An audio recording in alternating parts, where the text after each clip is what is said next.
మా మా అక్క వంట అంటే అదొక పెంట. చూసారు కదా గైస్, మా మమ్మీ గులాబ్ జామ్ చేయమంటే 2 days నుంచి చేస్తలే. సో నేనే చేద్దామని చెప్పి బరిలోకి దిగాను అనమాట. మా తమ్ముడు వీడియో తీద్దాం రారా అంటే ఈ డైలాగ్ చెప్పాడు.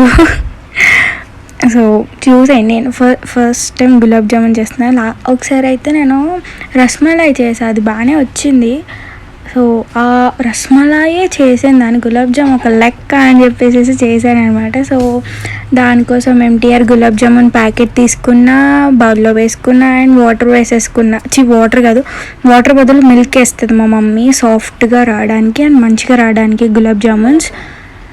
సో ఇది కలుపుకునే లోపు ఎలానో పాకం అయిపోతుంది. ఇది కలుపుకొని వీటిని రౌండ్స్ చేసే లోపు అని చెప్పి ఇంకొక స్టవ్ మీద పాకం కూడా పెట్టేసా. అయితే మధ్యలో మా మమ్మీ వచ్చింది, ఏం చేస్తున్నా అని చెప్పి. అప్పటికి పిండి మొత్తం లూజ్ అయిపోయింది.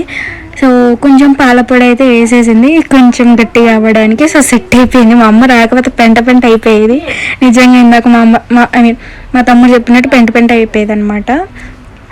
సో పిండి మొత్తం బాగా కలిపేసుకున్నా. దెన్ హ్యాండ్కి కొంచెం ఆయిల్ రాసుకుని రౌండ్ చేసా. ఫస్ట్ రౌండ్ చేయగానే మా అమ్మ ఏంటది ఆ గులాబ్ జామున్ ఏంటి, ఇద్దరు కలిపి ఒక్కొక్కటే తినండి, రెండు తిన్నారంటే అయిపోతారు, అది ఇబ్బితే ఇంకా ఎక్కువ అవుతుంది అని చెప్పి మళ్ళీ తిడితే నేను మళ్ళీ కొంచెం చిన్న సైజులో చేశాను, అన్నీ చేసేసాను అనమాట.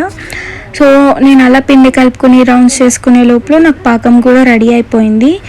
అండ్ ఇంకొక స్టవ్ పెట్టేసేసి కడాయి పెట్టి అందులో ఆయిల్ వేసేసా.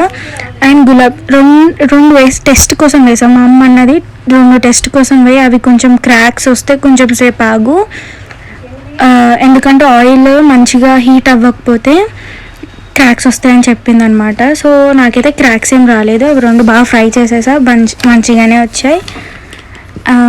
అంటే ఆయిల్ బాగా హీట్ అయిపోవాలి, చాలా అంటే చాలా ఎక్కువ హీట్ అయిపోవాలి. సో దట్ మంచిగా వస్తాయి అనమాట, క్రాక్స్ అవి రాకుండా గులాబ్ జామున్స్ తొందరగా అయిపోతాయి.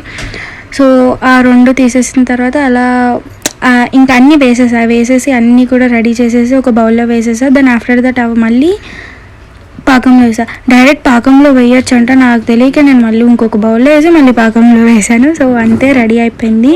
ఒక 2 hours కొంచెం చల్లారిన తర్వాత ఫ్రిడ్జ్లో పెట్టి తీస్తే అంతే రెడీ. చాలామంది చూస్తున్నారు బట్ సబ్స్క్రైబ్ చేయట్లేదు, చెయ్యొచ్చు కదా please. Bye guys, love you all.